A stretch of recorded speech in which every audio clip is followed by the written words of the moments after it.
Assalamualaikum dan salam sejahtera saya ucapkan kepada Ustaz Ajwadi serta rakan seperjuangan saya Syafinas serta bakal penonton yang melihat video kita pada hari ini.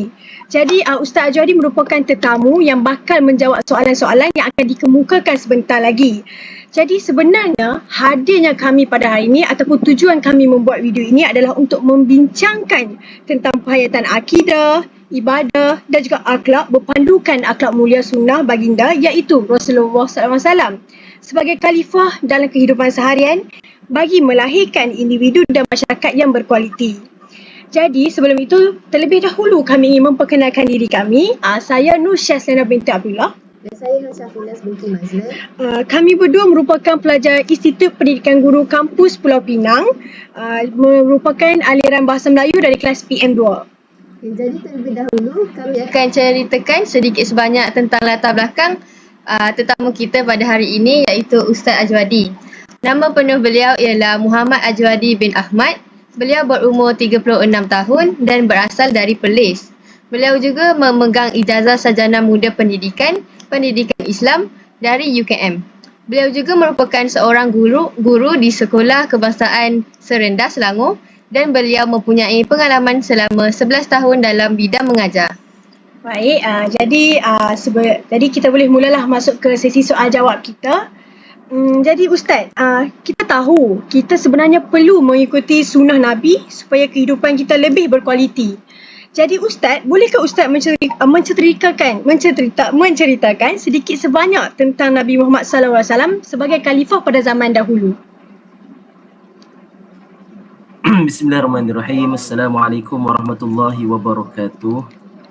Alhamdulillahi rabbil alamin wassalatu wassalamu ala asyrafil anbiya'i wal mursalin wa ala alihi wa sahbihi ajma'in.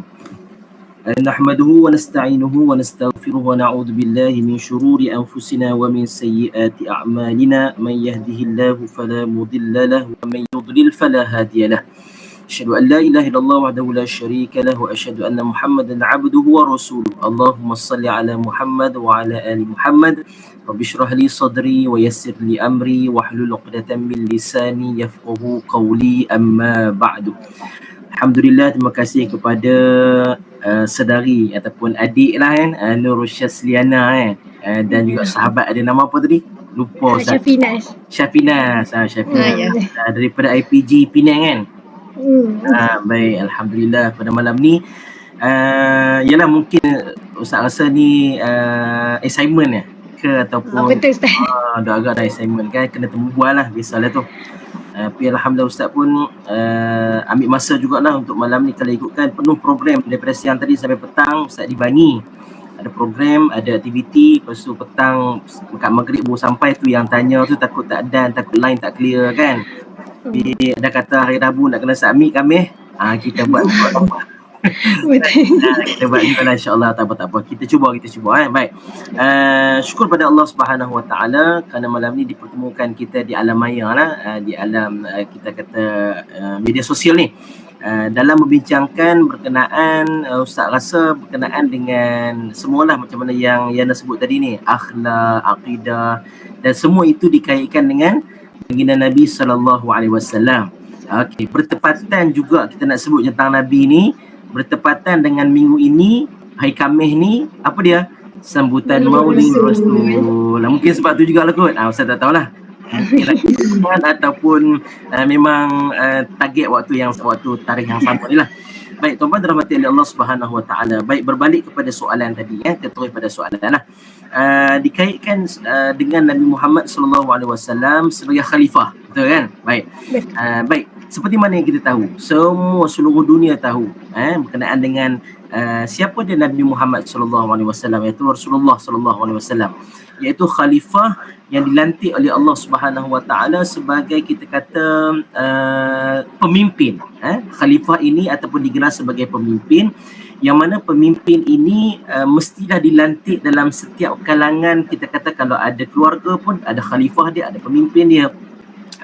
apa pejabat pun ada khalifah dia, ada pemimpin dia, apatah lagi sesebuah negara. Maka pada zaman dahulu, pada zaman ketika Nabi SAW, maka Nabi dilantik oleh Allah sebagai pemimpin umat Islam ketika itu, pemimpin manusia ketika itu, pemimpin kafir Quraisy ketika itu, yang mana untuk membawa Islam, untuk mengenalkan agama Allah, untuk mentauhidkan kepada akidah tauhid kepada Allah Subhanahu Wa Taala. Maka Nabi SAW adalah sebagai pemimpin, yang mana pemimpin ini sangat penting untuk membentuk sesebuah negara ataupun sesebuah masyarakat. Baik, untuk makluman sidang penonton ataupun adik-adik sekalian, dalam bab memilih pemimpin itu ataupun khalifah tadi, tanya tentang khalifah, bagaimana Nabi SAW khalifah awal. Jadi hari ini kalau kita nak tengok bagaimana khalifah itu atas kita kata kepada Nabi SAW, maka apa yang ada pada Nabi itulah khalifah yang perlunya ada sampai akhir zaman. Maka bila mana dibincang berkenaan dengan khalifah, Ustaz tak tahulah soalannya secara umum, cuma Ustaz boleh ambil bagaimana kita nak memilih ataupun kita kata ciri-ciri khalifah seperti mana baginda Nabi SAW. Tak banyak, tak sikit. Antara beberapa yang Ustaz nak kongsi malam ni, yang saya nak kongsi, antaranya yang pertama, nak jadi khalifah seperti mana Nabi SAW, poin yang pertama apa dia? Mesti adil. Terus kepada poin lah, senang kita bagi poin-poin supaya orang mudah faham. Adil. Adil ini sifat Nabi SAW. Nabi sebelum jadi Rasul lagi, Nabi dah adil dah. Ini memang sifat Nabi SAW. Maka kita hari ini kalau kita nak jadi pemimpin, tolonglah sesiapa sahaya nak jadi pemimpin kampus, nak jadi pemimpin apatah lagi pemimpin negara, bahkan nak jadi pemimpin keluarga sendiri pun. Sebagai contoh, dalam keluarga, pemimpinnya siapa? Khalifahnya siapa? Suami. Maka suami kena adil, bukan adil kepada isteri-isteri. Kalau ada isteri-isteri lagilah kena adil. Marah senyum je, sepindahan senyum. Kalau sebut isteri-isteri dia marah sikit. Nak katanya, bukan, kita tak payah tengok isteri-isteri. Sebagai contoh, sebagai seorang bapa, dia kena adil kepada semua anak-anak dia. Macam tu. Kalau ada anak 5 orang, tak boleh pilih kasih. Kan kalau seorang ayah pilih kasih sayang kepada Kak Ngah hanya seorang je, tak boleh lah. Adik dia jealous, abang dia jealous, tak boleh. Adil dalam rumah tangga, apatah lagi dalam sesebuah negara. Maka seperti mana Nabi SAW, yang mana kita tengok Nabi ini manusia, hamba Allah, kekasih Allah yang sangat adil dalam memimpin masyarakat dia ketika itu, dalam memimpin negara dia ketika itu, sama ada berada di Mekah, apatah lagi berada di Madinah Al-Munawwarah setelah mana Nabi berhijrah. Kan Nabi berhijrah, Nabi wujudkan sebuah tamadun, sebuah negara iaitu Madinah yang hebat, dan Nabi jadi pemimpin. Nabi tak pernah menzalimi seorang pun masyarakat dia. Nabi tak pernah menzalimi seorang pun sahabat dia. Nabi menjadi hamba Allah, pemimpin yang adil. Baik, ada satu cerita saya nak kongsi pada adik-adik. Satu cerita berkenaan keadilan Nabi. Banyak, kalau adik-adik tengok dalam sirah, baca dalam hadis Nabi, banyak cerita tentang keadilan Nabi. Nabi seorang yang adil. Baik, ada satu je yang Ustaz nak kongsi malam ni, berkenaan dengan ada suatu ketika, ada suatu masa, seorang wanita, ini cerita tentang seorang wanita Bani Makhzum. Seorang wanita Bani Makhzum ni, dia buat salah apa? Dia buat kesalahan mencuri. Maka bila mana mencuri, Ustaz nak tanya, adik tahu tak, Yana tahu tak apa hukuman dia kalau hudud ketika itu? Hukuman had. Kena potong tangan. Maka wanita Bani Makhzum tadi ni, dia mencuri, maka dia takut kena potong tangan. Maka berlaku campur tangan keluarga dia. Keluarga dia campur tangan. Jadi dia orang jumpa siapa? Dia orang jumpa sahabat Nabi nama Usamah bin Zaid bin Harithah. Apa tujuan jumpa sahabat Nabi bernama Usamah ni? Usamah bin Zaid bin Harithah. Untuk apa agak-agak? Untuk dia minta kurang ataupun minta lari daripada hukuman potong tangan. Macam kita lah, ini contoh. Kita kena tangkap. Lepas tu kita kata polis ke ataupun peguam ke adik-beradik kita ataupun orang yang kita kenal, kita pun lebih pujuk ni. Pujuk tolong ringankan hukuman, macam tu seolah-olahnya. Maka sahabat Nabi ni pergi jumpa Nabi. Kononnya begitulah, nak tanya tentang hal ini dan nak minta kurang. Maka Nabi marah. Dalam hal ini Nabi marah. Nabi kata, adakah kita berani mengurangkan had yang mana Allah dah tetapkan? Kalau Allah kata potong tangan, Kalau Allah kata rejam, rejam. Kalau Allah kata sebat, sebat. Begitu. Tapi kita pula nak minta diskaun. Kita pula nak melawan hukum Allah. Kita pula nak lawan hukum seperti mana yang telah ditetapkan dalam agama. Maka Nabi marah. Nabi kata apa? Andai kata kalau anak aku Fatimah binti Muhammad pun mencuri, maka aku akan potong tangan dia. Ini nak katanya apa? Adilnya Nabi. Nabi tak tengok pada keturunan. Nabi tak tengok pada, kita kata, kroni. Kita hari ni masyarakat kita kroni. Kalau geng-geng kita ni, geng-geng ni kawan ni, rumi aku ni, aku bagi contoh ya. Tapi Nabi tak tengok tu. Nabi tak tengok siapa dia. Nabi tak tengok pangkat apa. Nabi tak tengok apa perempuan tu cantik ke tidak. Tak. Semua sama. Maka ini sebagai contoh. Salah satu contoh yang mana yang saya nak ceritanya keadilan Nabi. Ada lagi satu cerita berkenaan dengan adilnya Nabi. Dia pun Ustaz pernah terbaca kisah ni ataupun ingat. Kalau ingat dulu dalam tak istilah Ustaz dalam buku Darjah 4 ada. Tentang ketika mana yang Nabi nak meletakkan batu Hajarul Aswad. Ingat tak? Ingat lagi lah tu. Bagi Ustaz tu ajak tu ingat lah. Hajarul Aswad tu jatuh kan. Jadi masa tu kan ada banyak, kita kata banyak kabilah kan. Banyaklah Bani Adi, ada banyaklah Bani Hashim semualah. Jadi mereka berebut, masing-masing berebut nak meletakkan Hajarul Aswad di Kaabah tu balik. Maka jumpa Nabi, apa Nabi buat? Nabi buka serban Nabi hamparkan, kemudian Nabi angkat letak Hajarul Aswad tu atas serban. Maka Nabi panggil apa? Nabi panggil setiap ketua kabilah tu kan, datang, okey, angkat seorang satu penjuru, angkat seorang sikit, maka angkat letak di hujung Kaabah. Maka Nabi ambil batu tu, Nabi letak. Maka Nabi, sebab apa Nabi buat begitu? Nabi buat begitu supaya semua adil. Tak ada bergaduh-bergaduh dah. Tak ada kau angkat, aku angkat, kau tak payah angkat, aku angkat. Tak. Semua angkat benda yang sama dan akhirnya Nabi meletakkan batu itu di Kaabah. Itu contoh. Nak jadi pemimpin khalifah seperti mana Nabi, pertama syarat yang pertama mesti kena adil. Baik, itu yang pertama. Yang kedua apa dia? Yang kedua yang Ustaz nak kongsi, dia sebenarnya banyak. Tapi Ustaz ambil sikit-sikit yang penting. Yang kedua, nak jadi pemimpin mesti kena amanah. Mesti kena amanah. Ini bukan parti amanah. Nanti kata Ustaz parti amanah. Tak, bukan itu parti. Itu parti ya. Tapi ini amanah. Amanahlah sifat ataupun sikap. Baik. Sebab apa kita sebut amanah ini sifat yang kita kata sinonim dengan Nabi. Ingat tak Nabi digelar Al-Amin kan? Betul. Digelar Al-Amin sebelum Nabi kahwin dengan Khadijah lagi. Sebab apa? Sebab ketika mana Nabi berniaga bersama dengan Khadijah kan, Sayyidatina Khadijah binti Khuwailid, isteri pertama Nabi. Masa tu tak kahwin lagi, tapi Khadijah ni duduk mati lama dah. Khadijah ni duduk tengok dah, ya Allah bagusnya budak ni. Macam tu lah. Masa tu umur Nabi 25 tahun, Khadijah 40 lah. Jadi Nabi, Khadijah kata bagusnya budak ni, dia amanah, dia dalam berniaga, Nabi tak tipu, Nabi tak khianat, Nabi jujur dalam berniaga. Maka daripada itulah, dan Nabi juga sifat Al-Amin ni, Nabi terkenal dalam kalangan penduduk Mekah ketika itu. Maka semua menggelar Nabi sebagai Al-Amin, orang yang amanah. Itu sifat yang ada pada Nabi. Apatah lagi bila mana Nabi menjadi pemimpin, amanah ini Nabi sangat pegang dan Nabi sangat pertahankan berkenaan dengan amanah. Baik, apa maksud amanah ni? Banyaklah maksud. Antara yang kita boleh sebut, dalam kita menjadi pemimpin yang amanah, kita tak boleh mengambil hak rakyat sebagai contoh. Tak boleh. Nabi tak pernah mengambil hak sahabat-sahabat Nabi. Kalau hak yang mana Nabi perlu bagi, Nabi bagi. Bahkan adik-adik Ustaz nak sebut, Nabi jadi pemimpin. Allah, kalau kita baca sirah Nabi kan, kita boleh teriak. Kita boleh teriak kalau kita menghayati lah. Kalau baca sekadar baca macam tu, duduk gelak je baca. baca tu kalau boleh bagi feel macam mana adik-adik baca novel kan. Allah, andainya takdir itu baca sampai teriak. Buat cerita sampai teriak kan. Apatah lagi kalau kita, apa salahnya kalau kita baca sirah Nabi, kita cuba rasa macam ya Allah. Sebab apa saya sebut? Nabi ni seorang pemimpin. Kalau kita fikir logik, pemimpin ni kaya tak? Kaya. Sebab dia boleh ambil segala, kita kata apa? Segala harta-harta ataupun kita panggil commission, dia boleh ambil. Sebab apa? Sebab dia ketua. Dia yang atok semua tu. Dia yang atok. Tapi Nabi ni dia pemimpin ketika itu sampai bila mana Nabi wafat. Cuba tengok rumah Nabi macam mana.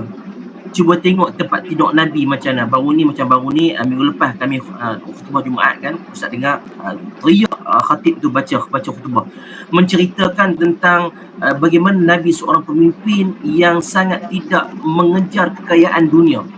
Nabi tidur dalam keadaan, adik-adik tahu tak? Pernah baca tak Nabi tidur atas apa? Nabi tidur atas pelepah tamar, yang mana bila Nabi tidur, lekat bekas kesan pelepah tamar belakang badan Nabi.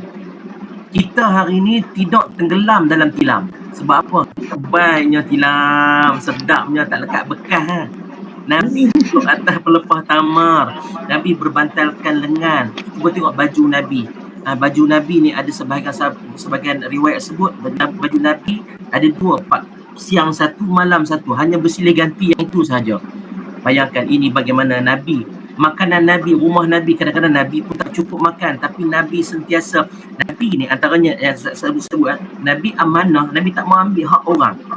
Sampaikan contohnya dalam bab makanan pun Nabi tak mau ada lebih di rumah Nabi. Sebab apa? Nabi nak ada cukup-cukup. Kalau ada yang pagi, kalau ada lebih Nabi bagi pada sahabat. Jadi kita katanya hebatnya Nabi SAW dalam bab menjadi pemimpin yang amanah. Baik, ada satu kisah yang Ustaz panjang. Kalau soalan pertama ni boleh tak? Tak apa, boleh. Jadi panjang cerita. Tak apa, kita nanti pendek-pendek kan lah. Baik. Ada satu kisah nak ceritanya tentang amanahnya Nabi ni. Ada satu kisah, satu cerita. Ketika itu dalam cerita kisah perang Khaybar. Baik. Dalam perang Khaybar ni, suatu ketika makanan agak kurang, macam tak cukup lah, tapi Nabi pun makan lebih kurang tak cukup makan begitu. Kemudian ada seorang pengembala kambing lalu kat situ.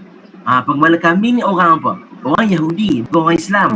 Dia lalu kat situ dekat tempat Nabi duduk berhimpun tu, duduk berkumpul bersama dengan orang Islam. Maka orang Yahudi ni dia bawa kambing-kambing dia, yang mana kambing-kambing ini adalah hak orang Yahudi. Hak kita kata tentera-tentera Yahudi, begitulah. Tapi orang yang pengembala kambing ni orang baik lah. Dia bukannya nak perang dengan Nabi, tak. Dia berhenti dekat tempat Nabi, dia sembang dengan Nabi, dia tanya tentang Islam. Dia tanya tentang Islam, dia tanya macam-macam. Dia belajar tentang Islam. Maka Nabi pun ajaklah, Nabi pun ceritalah. Dan akhirnya dia peluk Islam. Ketika itu mengucap kalimah syahadah, lafaz syahadah. Mengucap 2 kalimah syahadah, masuk Islam. Allahu Akbar. Bila mana masuk Islam, akhirnya pengembala kambing tadi ni dia perasan Nabi dan juga sahabat-sahabat dalam keadaan kelaparan, tak cukup makan. Maka apa kata pengembala kambing ni? Wahai Rasulullah, engkau ambillah kambing-kambing ni. Ambillah kambing-kambing ni, aku bagi. Kita makan, kita buat. Kambing golek ke apa ke tak tahulah kan. Tapi makanlah kambing. Kemudian Nabi tanya apa dekat pengembala kambing tu? Siapa punya kambing ni? Maka pengembala kambing dia jawab, kambing ini asalnya aku nak bawa balik, nak hantar ke orang Yahudi. Ini mereka punya. Tapi sebabkan aku dah masuk Islam, aku duduk kat sini, aku nak bagian dekat hang, aku nak bagilah dekat Muhammad, dekat kamu, aku nak bagilah dekat orang Islam makan. Apa Nabi kata? Ini bukan hak kita, ini bukan hak kami, maka tak boleh kami ambil. Ini amanah kamu untuk kamu beri balik kepada orang Yahudi yang berada di sana. Allah tak sampai terus tu. Kita hari ni solat cantik, jom kita buat kambing golek, hang dah masuk Islam. Kita makan tak payah bagi lah. Betul tak? Kita. Ini sifat kita jauh dengan sifat Nabi. Itu antaranya amanahnya Nabi. Nabi amanah dan Nabi mengajar orang lain pun turut amanah dalam setiap perbuatan. Ini hebatnya Nabi SAW. Dan yang sikit lagi lah. Yang poin yang ketiga pada nak jadi pemimpin, antaranya yang saya Ustaz ambil ni, sifat Nabi kan, iaitu siddiq. Apa dia siddiq? Cakap benar. Benar. Nak jadi pemimpin kena cakap benar. Tak boleh bohong, tak boleh menipu, tak boleh fitnah orang. Mulut kena jaga. Sebab tu nak jadi pemimpin, ya Allah, bukan senang adik-adik ya. Kalau kita tengok pemimpin hari ni, contohilah pemimpin yang baik. Contohilah pemimpin yang tak cakap bohong. Kalau kadang-kadang pernah dengar kan, asal cakap je bohong. Betul tak? Kadang-kadang tulis dalam Facebook kan. Asal cakap je bohong. Asal bohongnya bercakap. Ni kita. Kalau boleh, janganlah kita ni dikenali sebagai suka bohong. Apatah lagi kalau jadi pemimpin yang suka bohong orang, suka bohong rakyat. Jangan begitu. Ini bukan ciri pemimpin yang hebat. Bukan seperti mana khalifah Nabi SAW. Yang keempat apa dia? Nak jadi pemimpin kena fatonah. Ini sifat Nabi juga, fatonah. Apa dia fatonah? Fatonah yang bijaksana. Bijaksana. Nak dipimpin kena cerdik. Tak cerdik habis negara kena beli dengan orang lain. Habis negara kita, habis harta benda kita. Kena dia bohong orang bohong dia. Elok dah sama-sama bohong. Tapi Betul, pemimpin tak boleh bohong. Pemimpin kena orang yang bijaksana, orang yang pandai, orang yang cerdik dalam tadbir urus negara. Dan yang terakhir pada pemimpin juga mestilah kena ada sifat Nabi yang terakhir, tabligh, menyampaikan. Pemimpin kena ada sifat menyampaikan kebaikan. Benda yang baik dia kena sampaikan, kena mengajak kepada ke arah kebaikan, supaya semua ini Ustaz kongsi ni antara ciri-ciri nak jadi pemimpin. Sebenarnya soalan tadi ni, khalifah pertama iaitu Nabi SAW. Baik. Baik, terima kasih Ustaz kerana telah jawab soalan pertama kami. Jadi seterusnya kami masuk kepada soalan kedua yang bakal ditanyakan oleh rakan seperjuangan saya, Syafinas. Isu akidah merupakan pokok dalam kalangan remaja, terutamanya bagi remaja Islam. Di tengah-tengah simpang siur aliran pemikiran yang berbagai landasan akidah adalah amat penting bagi remaja. Kita dapat lihat zaman sekarang, remaja sekarang gemar meniru budaya luar sehingga mampu merosakkan akidah. Jadi pada pendapat Ustaz, jika berpandukan sifat Rasulullah SAW sebagai khalifah serta mengikut sunnah baginda, bolehkah Ustaz terangkan bagaimana kita mahu menerapkan atau menguatkan ibadah, akidah dalam diri remaja ataupun masyarakat zaman sekarang? Okey, baik. Bismillahirrahmanirrahim. Soalan yang kedua berkenaan dengan akidah kan. Bagaimana kita nak menerapkan akidah dalam diri setiap remaja, khususnya dan umumnya kepada masyarakat. Baik, Ustaz rasa banyak soalan malam ni ditujukan khas kepada remaja sebab adik-adik masih lagi remaja kan. Ustaz dah remaja purba dah dan nak tua dah, dah meninggalkan zaman mesti dah. Baik, tuan-tuan dirahmati oleh Allah Subhanahu Wa Taala, kita nak sebut tentang bagaimana menerapkan akidah ni. Betul, macam Syafinah jawab sebut tadi ni, memang tepat sekali. Ustaz dah bukan melepasi, sedang melalui, dan yang dah melepasi, adik-adik sedang melalui. Ustaz sudah melepasi dan masih lagi merasai apa yang ada pada hari ini. Betul apa yang Syafinah cakap tadi ni. Hari ini sangat membimbangkan kita, terutamanya remaja-remaja kan, berkenaan dengan isu akidah paling utama. Isu akidah. Baik, kita nak sebut berkenaan dengan akidah ni sebenarnya adik-adik daripada dulu ada dah cerita tentang akidah ni, cerita tentang dalam kepala kita. Kalau kita sebut akidah ni apa dia? Mesti dia ni keluar Islam, betul tak? Mesti dia ni murtad. Itu betul, itu yang utama, itu yang asas. Okey, sebelum kita pergi sembang lebih panjang, Ustaz nak cerita sikit lah. Zaman Ustaz dulu ada, zaman kami dulu dah ada dah cerita berkenaan dengan orang murtad, berkenaan dengan orang keluar Islam. Banyak, cuma tak dihebohkan ataupun benda tu akhirnya tutup begitu sahaja. Tapi benda tu tetap ada, hari ini pun ada, cuma benda tu tak digembar-gemburkan. Baik, sebagai contoh macam zaman kami dulu ni pernah terbaca satu kisah, 2-3 kisah. Ada student perempuan pakai tudung labuh, cantik lah, comel apa semua. Tapi akhirnya kedapatan lah, kita panggil berkantoi lah bila setiap hujung minggu keluar pergi mana? Tengok pergi gereja. Akhirnya bila ustazahnya check dalam, dia pakai rantai dah lama salib dah. Tengok-tengok dia punya teman lelaki dia India sebagai contoh. Ada tu teman lelaki dia Cina, bukan Islam. Banyak dah kes-kes yang itu dah ada zaman dulu. Itu zaman dulu. Apatah lagi zaman sekarang ni kita nak sebut. Sebab apa? Sebab anasir-anasir sebegini zaman dulu dah ada, zaman sekarang lagilah benda itu sangat disebarluaskan. Sangat mudah mempengaruhi remaja-remaja zaman sekarang. Sebab tu antaranya bagaimana nak menerapkan akidah. Yang pertama sekali Ustaz nak sebut, nak ajak pada adik-adik semua, kepada sidang penonton. Apa dia yang pertama? Berkenaan dengan asas pendidikan ilmu agama. Ini poin yang paling utama. Kita nak terapkan akidah, yang pertama mesti kena ada ilmu agama. Ilmu ni adik-adik sangat penting dalam kehidupan. Baik, Ustaz nak sebut bagaimana Nabi SAW, cuba tengok tak ketika mana Nabi menerima wahyu yang pertama, Iqra kan? Ulama ramai dah sebut berkenaan dengan Iqra ni, menafsirkan berkenaan dengan peristiwa penurunan wahyu yang pertama. Bila mana turunnya kita panggil wahyu, yang mana Jibril AS mengajar Nabi tentang membaca. Iqra Iqra bismi rabbikal ladzi khalaq sampai ayat yang kelima kan. Pendekkan cerita sampai ayat kelima. Nak ceritanya apa? Perkara pertama, kalau Nabi nak jadi pemimpin dan Nabi nak menjadikan masyarakat ketika itu kenal Allah, mesti kena ada ilmu. Maka berkenaan dengan akidah, akidah ini berkenaan dengan ilmu kita kenal Allah. Kita tauhid kepada Allah, kita mengesakan Allah, kita mempercayai Allah dan mengatakan bahawa Allah itu satu. Percaya tak Allah? Percaya. Nampak tak Allah? Tak nampak.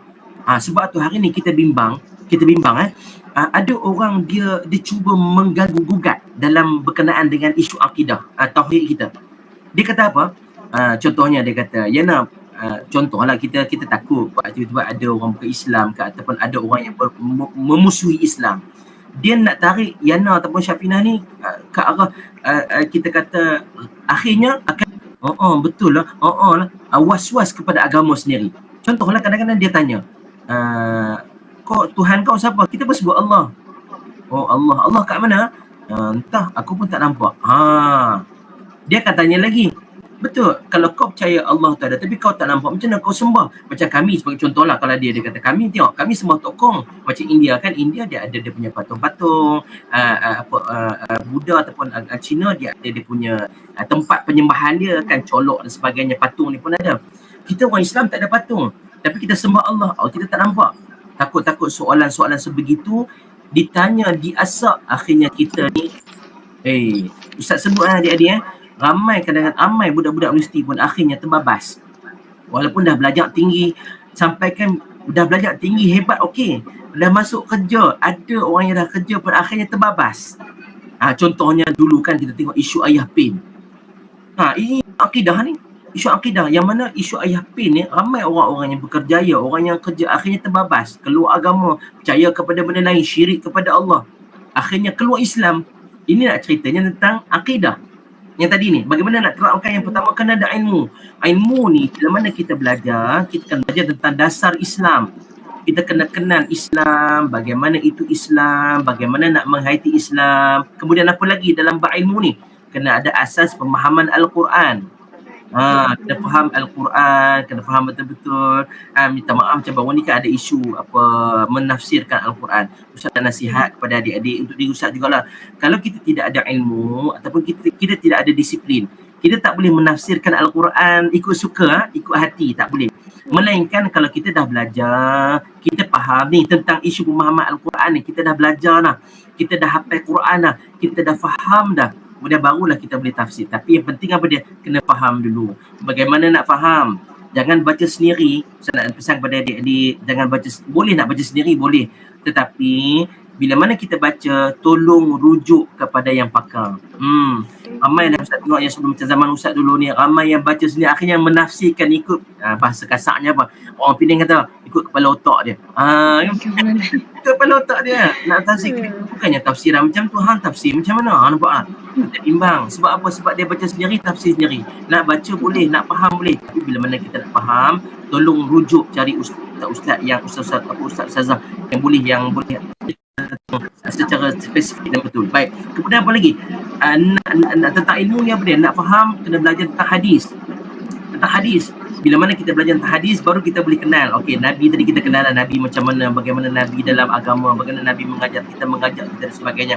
Dan apa dia lagi yang terakhir dalam bab ilmu ni? Kena belajar, kena pastikan akidah Islam yang benar, yakni keyakinan kita kepada Allah. Ini ilmu yang paling kita kena belajar tentang akidah. Sebab tu adik-adik, masih panjang masa, masih banyak masa, kalau boleh tolong cari kelas, cari kuliah, cari pengajian tentang akidah.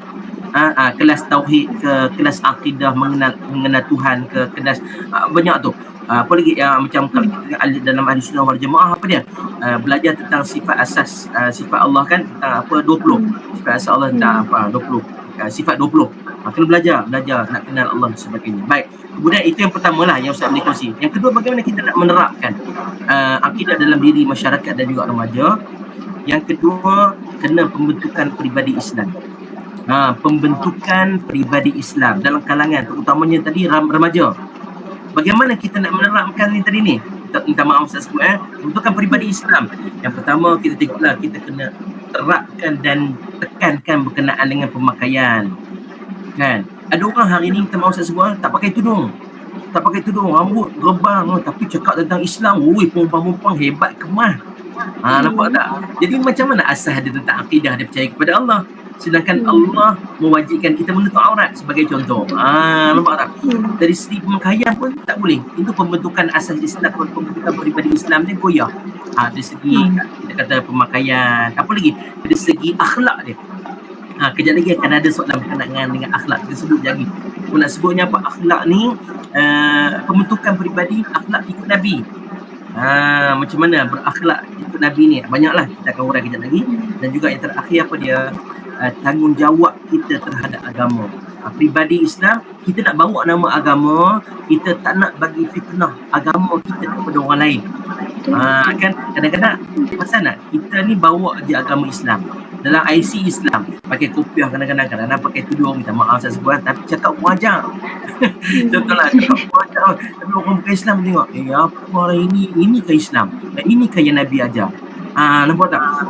Kita bimbang, kita bawa nama Islam dan akhirnya kita boleh bagi fitnah kepada agama kita. Orang memandang remeh, orang memandang lekeh pada agama Islam disebabkan apa? Tidak ada rasa tanggungjawab kita kepada agama. Bila mana kita bawa tentang agama, kita kena pertahankan akidah kita. Baik lagi satu apa dia? Kalau orang mempermainkan tentang akidah kita, mempermainkan agama, maka kita tak boleh duduk diam. Sekurang-kurangnya kita ada satu inisiatif yang kita boleh buat. Kita tulis dalam Facebook sebagai contoh. Kita lawan balik melalui penulisan kita. Tapi sebagai contoh kalau berdepan dengan kita, dia cakap dengan kita, maka kita kena lawan balik cakap. Kita kena pertahankan balik. Nak sebut dia apa dia? Kita kena sensitif terhadap agama. Apatah lagi hari ni berkenaan dengan isu akidah. Okay, ada perasan tak hari ni? Bukan hari ni daripada dulu lagi. Ada apa dalam agama ni? Banyaknya sekularisme. Betul. Liberalisme. Pluralisme. Ini yang kita bimbang. Kalau contohnya liberalisme, ini kita bimbang. Sebab apa? Antaranya, apa dia liberalisme, Yana?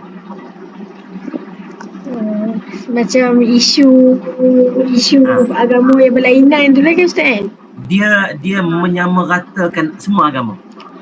Betul Kita tak boleh contoh Islam, Nabi kata al-Islamu ya'lu wa la yu'la alai. Islam itu tinggi dan dia lebih tinggi daripada segala-galanya. Islam. Maka hari ini kita tak bolehlah letakkan agama Islam dengan agama lain sama. Itu contohnya isu agama, akidah kita pertahankan. Kan hari ini sebagai contoh, kita perlembagaan kita Islam agama rasmi. Tiba-tiba ada orang nak contohlah nak mengganggu-gugat tentang Islam, tentang agama. Lepas tu nak mengganggu-gugat tentang akidah kita. Maka kita tak boleh duduk diam. Sebab apa? Kita kena mempertahankan Islam. Itu contohnya liberalisme. Dia nak menyamaratakan. Contohnya, orang Islam boleh buat masjid, kami mesti boleh buat tokong sebagai contoh. Orang Islam boleh semayang kuat-kuat, kami contoh. Apa yang Islam nak, dia pun nak. Tak boleh.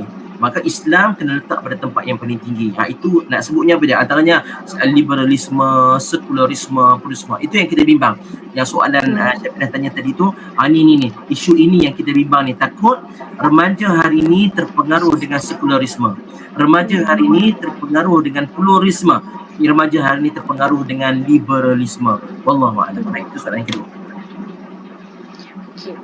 Baik, jadi kita dapat lihatlah soalan jawapan Ustaz tentang akidah remaja zaman sekarang. Jadi kita dapat lihat untuk soalan seterusnya tentang juga golongan remaja. Jadi soalan saya dia berbunyi, golongan remaja dia perlulah digilap serta dibentuk dengan acuan yang terbaik untuk dia melahirkan satu model yang ideal serta berkualiti pada masa akan datang.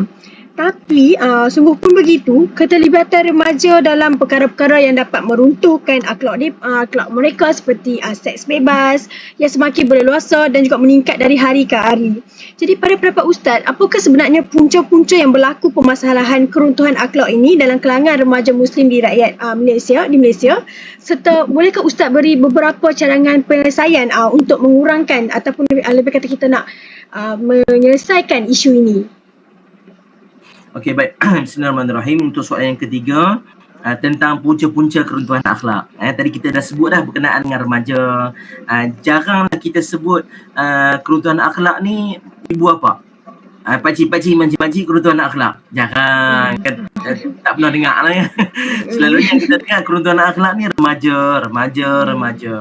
Sebab apa? Adik-adik pernah dengar tak kan? Apa kita panggil apa? Pemuda harapan bangsa, pemudi. Pemuda harapan bangsa, pemudi. Mimpi dengar Ustaz, saya tanya. Pemudi harapan pemuda. Tak salah. Lawak je. Pemuda harapan bangsa. Betul. Yang negara. Kan? Pemuda Terkait dengan pemuda dan pemudi. Sebab pemuda dengan pemudi ini adalah golongan remaja dan juga dewasa. Habis saja golongan tua, habis je golongan yang kita kata veteran-veteran ni, siapa yang akan ganti? Orang remaja lah. Kami nanti zaman-zaman kita dah habis ataupun zaman-zaman kami dah habis, zaman adik-adik lah pula sebagai contoh, naik jadi pemimpin, naik jadi menteri, naik jadi apa macam-macam lah, yang pegang jawatan besar-besar yang nak memimpin negara. Sebab tu hari ni kita bimbang. Kalau nak sebut berkenaan dengan keruntuhan akhlak ni adik-adik, daripada zaman dulu ya ada. Daripada zaman ustaz sekolah menengah lagi tu sebut cerita yang sama. Keruntuhan akhlak. Cuma yang kita risau, yang kita lebih bimbang, sebab hari ini, sejak akhir-akhir zaman ni, makin teruk pula dah. Dulu yang kami tengok dah teruk dah. Hari ni lagi teruk, ya Allah. Minta maaf ustaz sebut dah. Ustaz tengok muka kadang-kadang segan.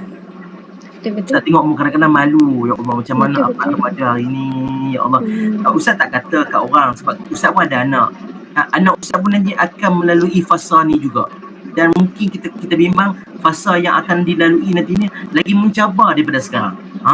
Kan? Sebab tu kita tak apalah, dalam bab ni kita bincang, kita sebut. Antaranya yang pertama ustaz boleh sebut punca keruntuhan akhlak ni. Apa dia yang pertama? Yang pertama dia adalah pengaruh rakan sebaya. Kan, setuju ke tak setuju? Tak tahu lah. Ini pandangan ustaz. Dah tanya ustaz jawab lah. Kamu kan? Ustaz jawab lah kan. Okay, yang pertama bagi pandangan ustaz, punca keruntuhan akhlak ini pengaruh rakan sebaya sangat kuat ya Allah. Okay. Sebab itulah bila mana kita tengok hari ini remaja-remaja dia lebih terikut-ikut dengan kawan rakannya. Bukan hari ni sajalah, zaman dulu pun ada. Contoh yang paling ringkas kita tengok, yang paling mudah kita tengok. Orang lelaki kan bawa rokok. Bawa rokok lah. Ini zaman dulu pun ada. Rokok ni contoh kalau di sekolah, sekarang ni vape. Betul tak? Sekarang ni vape, apa lagi tak istilah dia, tahu saya tak ingat, ada pen ke apa tak istilah pelik hari ni. Kadang-kadang macam sekarang ni vape lah. Contohnya ni, kalau dia buat pergi sekolah, contoh, kalau kawan tu tak isap, tapi akhirnya bila dipujuk, bila dikata macam-macam, yang kawan yang baik tadi pun akhirnya akan mudah terpengaruh. Sebab apa? Sebab pengaruh rakan sebaya. Sebab tu untuk adik-adik, untuk penonton sekalian, apa Ustaz nak pesan? Dalam bab pemimpin, dalam bab kita kata pengaruh rakan sebaya ni, ini terusnya Ustaz masuk sekali dengan cadangan macam mana kita nak selesaikan. Tadi sebenarnya nak muncul. Baik. Macam mana kita nak buat kalau rakan sebaya hari ni? Minta maaf Ustaz sebut kalau boleh kita tolonglah cari kawan yang baik. Ini Nabi pun pesan kepada kita, sebab Nabi ada sebut sahabat kita itu adalah cerminan kepada kita sebenarnya. Sebab tu kan pernah dengar tak satu hadis Nabi yang Nabi sebut bagaimana kalau kita nak cari kawan, Nabi ibaratkan, Nabi buat analogi apa, Nabi buat kiasan apa. Kalau orang itu berkawan dengan orang yang jual minyak wangi, maka wangilah dia, betul kan? Pernah dengar itu famous, kita dulu dengar. Dan kalau siapa yang berkawan dengan orang yang tukang besi, yang buat besi, maka akan bau besi, akan lekatlah segala kekotoran. Dalam hadis ni, dalam cerita ni, saya nak sebut kepada adik-adik pada sedang menonton, bukannya Nabi nak kata orang buat besi tu tak bagus. Jangan salah faham pula, nanti dia salah faham, dia kata ustaz, kesian kat kami buat besi, ustaz, Nabi kata buat besi ni tak bagus. Bukan. Nabi nak buat cerita begini. Untuk sidang menonton yang baru dengar malam ni, sebut apa? Kalau kita kawan dengan orang jual minyak wangi ini, orang jual minyak wangi ni, Nabi nak istilahkan, Nabi nak kiaskan dengan orang yang baik. Adik-adik pernah masuk kedai minyak wangi tak? Mesti pernah, hanya orang perempuan. Dan pernah. Kalau kita masuk kedai minyak wangi, kita tak masuk lagi pun dah bau wangi dah. Apatah lagi bila kita masuk lagi bau wangi. Kadang-kadang kita tak beli pun. Kita duduk bawa sana, bawa sini kan. Akhirnya bila kita keluar, kita tak beli pun. Buat action je boleh kan. Padahal duit tak ada pun. Kita tak ada pusing-pusing kan. Kali keluar tu kadang-kadang kawan kata, hang wangi no. bau minyak wangi tadi ni dalam kedai minyak wangi akan lekat dekat kita secara automatiknya. Kalau tak banyak pun sikitnya. Begitulah kalau kita kawan dengan orang baik. Kalau kita kawan dengan orang baik, rakan sebaya yang baik, kalau kawan tu baik, kadang-kadang nama kita pun dipalikkan sekali. Kadang-kadang budak tu berjaya. Dia orang kata, kawan baik hang tu mesti sama dengan hang kan. Dia sama-sama. Nampak tak benda yang baik. Dan begitulah juga kalau kita kawan dengan orang jahat ataupun kita kawan dengan orang yang buat besi.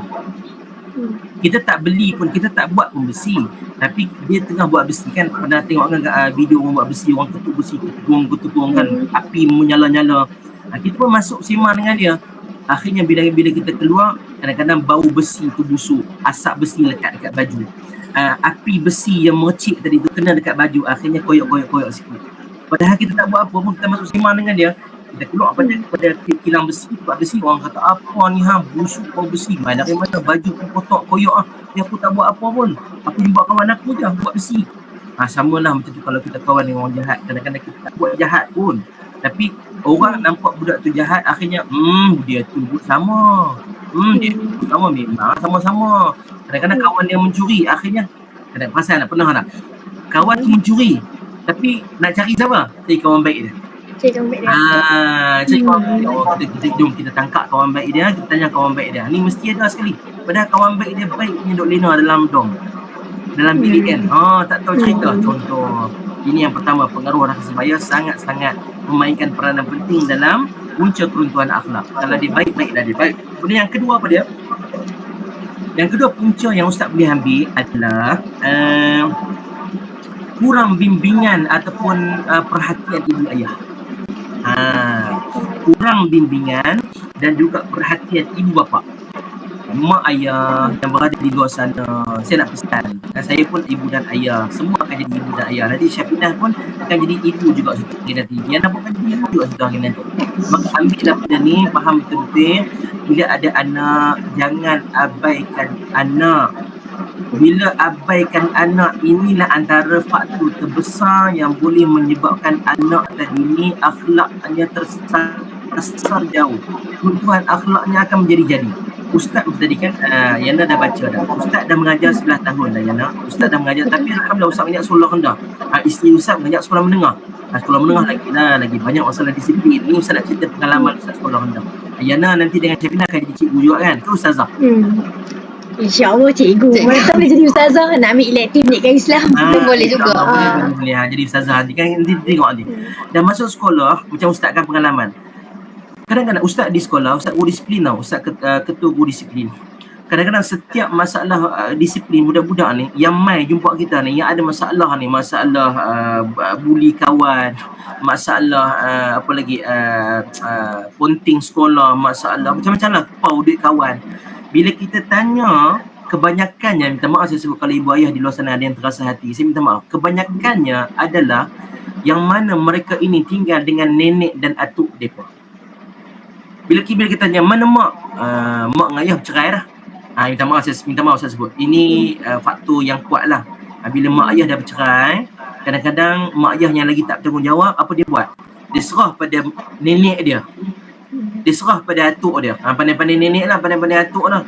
Minta maaf Ustaz nak sebut, kalau ada mak ayah yang sebegini, mereka sudah menzalimi mak ayah dia sendiri. Boleh faham tak? Maksudnya mak ayah dia dah besarkan dia dah. Kemudian dia dapat anak, dia suruh mak dia jaga anak dia, jaga cucu tu. Oh, ini manusia tak bertanggungjawab. Adik-adik nanti dah kahwin jangan buat macam tu lah. Jangan bagi mak ayah kita jaga anak kita. Kita dah kerja, cari duit, carilah pengasuh. Ni kita pula suruh mak ayah kita dah besarkan kita 20 tahun lah. Macam-macam kita buat dekat mak ayah kita. Tiba kita dah ada anak, kita bagi mak ayah kita jaga pula. Kesian dekat mak ayah kita yang dia pun nak rehat kat rumah. Sebagai contoh, berbalik kepada tadi tu, yang masalah perceraian berlaku, bila mana bercerai, mak duduk sana, ayah duduk tempat lain, akhirnya nenek jaga. Ada tu yang duduk dengan mak, contoh yang duduk dengan mak, dah bercerai dah juga, tapi duduk dengan mak saja, ayah tak ada. Akhirnya kurang perhatian daripada ayah, anak jadi masalah. Sebab apa? Kadang-kadang budak-budak bermasalah ni, punca keruntuhan akhlak ni, sebab mereka apa? Kurangnya kasih sayang. Sebab tu bila mana kurang kasih sayang, dia balik kepada poin yang pertama Ustaz sebut tadi ni. Dia cari siapa? Cari kawan dia. Dia cari kawan. Bila dia cari kawan, dekat kawan ada tempat mengadu. Contoh, lagi contoh yang Ustaz boleh ambil. Sebagai contoh perempuan. Dia nak mengadu kat siapa? Contohnya, mesti dia nak mengadu kat mak. Kan macam anak Ustaz lah. Anak Ustaz ni kalau setiap kali balik sekolah, ada je cerita nak cerita. Ada je cerita. Kita tak ada telinga kan. Yang dengar. Anak cerita hal sekolah dia. Tapi kalau kita tak pergi perhatian, tambah lagi bila anak dah besar masuk sekolah menengah. Kalau mak yang tak mau dengar, dia cari siapa? Dia cari kawan. Contoh yang lagi teruk, apa lagi contohnya budak perempuan, dia cari kawan. Tiba-tiba pula ada orang lelaki yang membuka ruang. Tak pernah dengar dekat saya lah. Saya kan sudi mendengar luahan hati. Lagilah dia cayang. Ayah aku kat rumah, ayah aku tak pernah dengar pun. Ayah aku tak mau dengar pun cerita aku. Ni dekat luar ni ada kawan aku boleh dengar. Asalnya kawan. Akhirnya jadi PFF lah contohnya. Akhirnya jadi ini masalah. Jadi rapat akhirnya minta maaf. Banyak kes kita dengar terlanjur dan sebagainya. Ini yang merupakan perempuan akhlak. Sama dengan budak lelaki. Budak lelaki ni dia nak kasih sayang mak ayah dia. Tapi kadang-kadang yang kita tengok macam pengalaman Ustaz di sekolah, kadang-kadang mak ayah yang terlalu sibuk dengan kerja. Okey. Kadang-kadang pergi sekolah masa anak tidur. Kalau dengarkan benda ni kan, balik sekolah anak pun dah tidur. Hujung minggu mak ayah buat apa? Lena tidur. Sebab apa? Ustaz kami nak cover. Ustaz seminggu dah kerja cari duit, satu ahad kami nak lena. Satu ahad anak-anak nak main dengan kita, anak-anak nak perhatian kita. Akhirnya kurang perhatian, keluar rumah cari kawan. Inilah punca kerokan akhlak.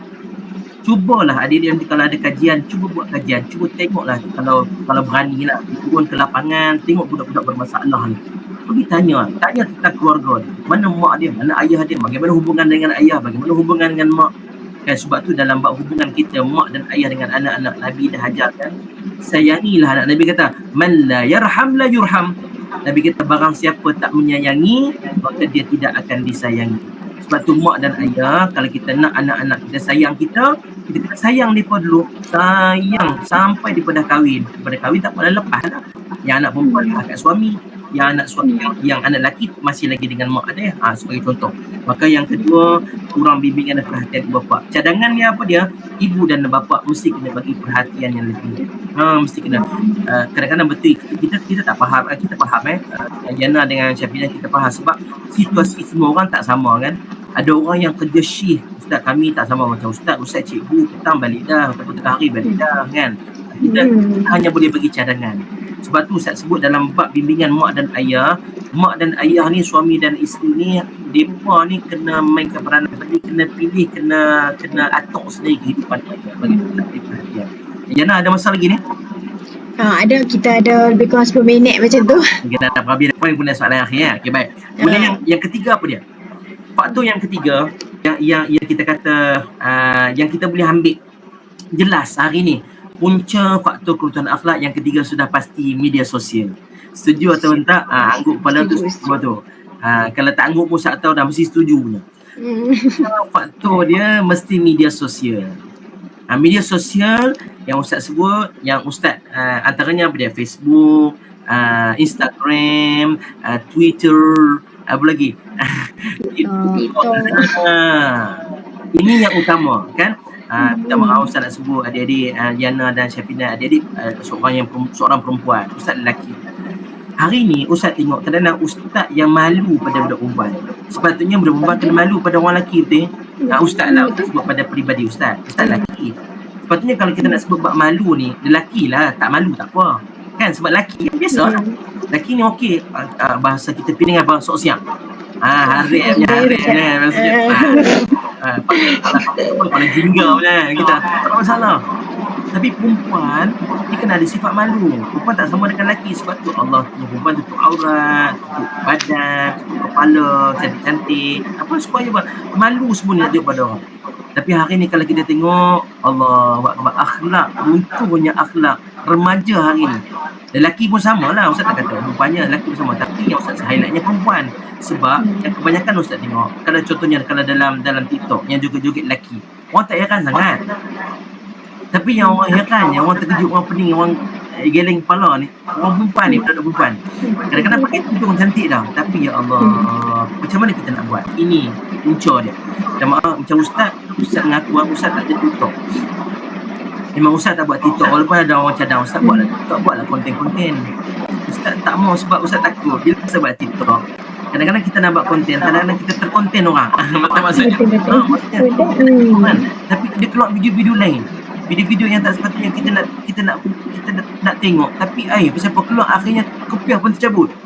Tu Ustaz takutlah. Antaranya TikTok lah. Instagram pun sama. Sebab tu Ustaz nak sebut untuk adik-adik kat luar sana. Apa dia punya cadangan, apa dia penambahbaikan dia, apa yang kita kena buat. Ustaz nak tanya adik-adik Yana dengan Syafina, salah tak kita nak bermedia masa? Salah tak kita nak bertiktok dan sebagainya? Tak salah, tapi ada masa dia. Betul. Dia tak salah. Memang tak salah, tetapi gunalah dengan cara yang betul dan berhikmah. Contohnya Facebook kalau kita fikir memang tak boleh guna Facebook sebab orang Yahudi yang buat. Mark Zuckerberg kan, dia orang Yahudi buat terang-terang tak boleh guna. Sebab dia orang Yahudi, kita orang Islam tak boleh. Tetapi kita menggunakan Facebook dengan ke arah kebaikan, dengan niat yang baik. Sebagai contoh, kita nak tahu berita-berita, sebagai contoh kita nak update tentang kebaikan, nak kongsi tentang kebaikan. Kita buat begitu. Sebab tu hari ni kita bimbang punca keruntuhannya berlaku disebabkan media masa yang terlalu bebas. Minta maaf saya sebut, itu belum lagi sembang sebut berkenaan dengan web lucah, web yang tak sepatutnya anak-anak remaja hari ini tengok. Bagaimana kalau hari ini mereka terdedah dengan benda sebegitu? Baca tak kajian baru ni, ya Allah, kita bimbang kadar remaja dalam masalah sosial berkenaan dengan seks bebas ni, masuk dalam kita kata apa, berzina dan juga rogol ni, sangat membimbangkan ketika ini di negara kita. Allahu Akbar, kita takut wal'iyazubillahi min zalik. Kita doa anak keturunan kita jauh daripada benda-benda ni. Bila kita tengok balik, bila kita tanya balik, contoh dah temu bual Ustaz nak kena cerita pengalaman. Ustaz kat sekolah, tadi Ustaz sebut guru disiplin.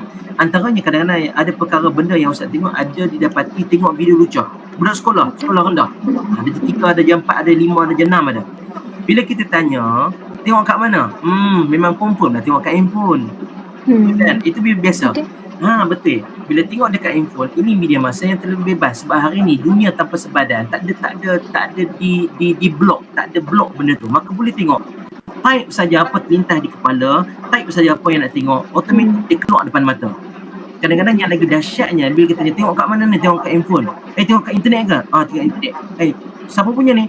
Ini ayah yang punya. Ayah yang tengok dulu. Ayahnya pun sama. Ya Allah. Ya bapak ni. Kan banyak kan? Kadang-kadang mak dan ayah pun sama, turun pada anak pun terlibat sekali. Wal'iyazubillahi min zalik. Itu yang ketiga. Dan yang keempat, sudah pasti punca keruntuhan akhlak apa dia? Yang tadi poin yang Ustaz sebut di atas tadi apa dia kurangnya didikan agama. Ini antaranya paling kuat lah. Kurang didikan agama menyebabkan akhlak kita jauh. Kita keruntuhan akhlak remaja kita hari ini. Sebab tu kita hari ni, kita maaf tak sebut, adik-adik nanti nak kahwin. Bila nak kahwin, pastikan ilmu penuh di dada. Bukan nak kahwin nak seronok je. Ustaz seronok, Ustaz nak kahwin Ustaz. Ya Allah, seronoknya. Ya Allah. Itu seronok dalam TV. Kadang-kadang kita ni terpengaruh dalam novel, terpengaruh dalam TV. Padahal 360 darjah tak sama dengan TV. Yang bukan Ustaz kata tak seronok, bukan Ustaz kata tak seronok kahwin seronok, Nabi suruh kahwin. Cuma Ustaz nak sebut apa dia, bila nak kahwin kena ada ilmu. Sebab bila mana ada ilmu itu kita gunakan untuk kita dan suami dalam melayari bahtera rumah tangga. Dan dalam masa yang sama, apa dia sudah pasti dan sudah tentu, ilmu kita untuk kita didik anak kita kenal Allah, kenal agama, kenal Rasul. Ini yang paling penting. Dan maaf saya sebut, hari ni ada mak ayah tak sembahyang dalam rumah tangga. Macam mana nak suruh anak sembahyang? Ustaz di sekolah, bila tanya anak-anak murid yang tak sembahyang, Ustaz tanya, sembahyang tak kat rumah? Tak sembahyang Ustaz. Kenapa tak sembahyang? Mak tak sembahyang, ayah tak sembahyang. Yang lagi teruk tahu tak apa? Tahu tak Yana yang paling teruk apa dia? Dekat rumah telekung pun tak ada. Sejadah pun tak ada. Bila tanya, sejadah mak tak ada ke? Tak ada Ustaz. Bapak tak semayang. Tak semayang Ustaz. Macam mana mak dan ayah nak suruh anak semayang kalau bapak mak tak semayang? Itu buat semayang. Contoh yang lain, baca Quran. Bagaimana kita nak suruh anak kita baca Quran kalau kita tak boleh baca Quran kat rumah? Walaupun Ustaz walaupun ada yang kata Ustaz tak apa Ustaz, saya boleh hantar kat rumah orang lain, saya boleh hantar kat Ustaz. Tapi anak-anak apa dia buat? Dia akan tengok role model kat rumah. Dia akan tengok kat rumah. Dia tengok bapa aku pun tak baca Quran, mak aku tak baca Quran, memang tak ada baca Quran. Contoh kan. Nampak tak? Anak-anak dia akan tengok apa yang mak ayah buat kat rumah. Contoh yang lain apa dia? Contoh yang lain. Ustaz bagi contoh. Kadang-kadang ada mak dan ayah ni, ya Allah, cakap dekat rumah bahasanya dahsyat. Kan? Bahasa orang Penang kata apa? Wajak Betul kasar. bahasa kasar. Bahasa kasar, maki orang, kadang-kadang suami isteri pun maki. Mak bini maki suami lawan maki. Yang anak ni duduk gaul kepala. Ni haramnya mak ayah ni maki sama kan? Tapi kadang-kadang budak macam ni akhirnya pergi sekolah duk maki orang. Betul tak?